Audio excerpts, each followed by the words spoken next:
მოკლედ მოვიდა მასთან ციხეში მოციქული პეტრე.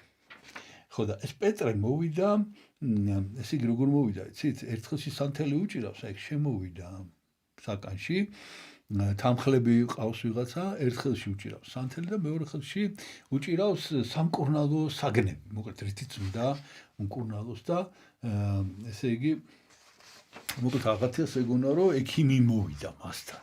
ვიღაც სათნო სახის ექიმი და აი ამ ექიმსა და იმას შორის გაიბა ესეთი საუბარი, რომ ესე უნდა რომ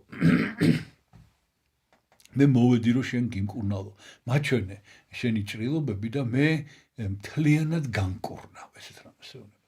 ხო და ახლა ეს რაღაცა ეუბნება რომ იცი რა, შენო მამაკაცი ხარო, კი ასაკოვანი ხარო, მაგრამ მამაკაცი ხარო და მეო, ესე იგი ახალგაზრდა ქალი ვარო, ქალწული, ხო? ხო და როგორ შემიძლიაო მე შენ ესე უცერწყვილო თელის ჩემი სიშველის ხეული გაჩვენო. ვითომ ესე იგი იქ არისო, ხა არ გააშიშვლეს და არც ემეს, მაგრამ ეს მისი ნების საწინააღმდეგოც იყო, ეს კიდე ხა ნებით აი ასე დასახიჩრებულ სხეულსაც კი ესე იგი ვერ აჩვენებს. ესე უნდა რომ რაც არ უნდა ტკიოდესო, მირჩევნია ტკივილები მოვიწმინო, ვიდრე მამაკაცის თვალწინ გავშიშულდეო.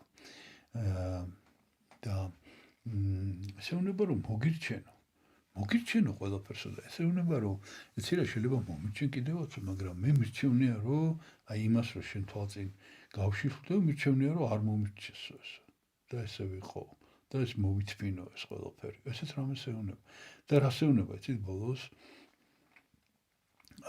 ეუბნება გასამის რომ მეო სინამდვილეში მყავსო ღმერთიო, იესო ქრისტეო, რომელსაც წამის ყოფით ერთ წამში შეუძლია თუ ინებებს რომ მე განვიკურნო, ერთ წამში შეუძლიაო ყოველგვარი ხელი შეხების და ყოველგვარი გაშიშვლების გარეშე აღმადგინოს და განკურნოს. მოკლედ ეს პეტრე, არ ვიცი, გამოსთას კი არ უწყობდა, მაგრამ ნუ ესაუბრებოდა რა ამგვარად და ძალიან მოეწონა პეტრეს მოკლედ ეს ამისი საუბარი და ამისი ეს კლდემა მოსილება და ესე უნდა იღიმის და იცი რა ეს პეტრე უნდა აი სწორედ ქრისტემ გამომაგზავნაო მე შენთან. ხო და ესე იმიტომ მოვედიო რომ აი ეს პასუხი მომესმინაო შენგანო. ხო და მე მოვედი ქრისტეს სახელით რომ ხელის შეხების გარეშე განკურნო და უკვე განკურნებული ხარ.